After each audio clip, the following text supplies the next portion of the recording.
বাবা। হ্যাঁ বাবু, কেমন আছিস? এই তো বাবা ভালো, তুমি ভালো আছো?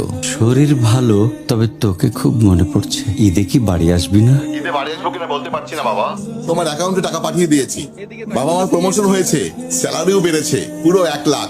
আলহামদুলিল্লাহ। বাবা তুমি তো বলেছিলে পিতৃঋণ কখনো শোধ হয় না। তুমি 26 বছরে আমার পিছনে যত টাকা খরচ করেছো, তুমি কি জানো আগামী 5 বছরে সেই টাকা তোমায় ফিরিয়ে দিতে পারবো। আমার এখন স্যালারি মাসে 1 লক্ষ টাকা বাবা। ও, এই কথা। তাহলে শোন, তোকে একটা গল্প বলি। বলো বাবা।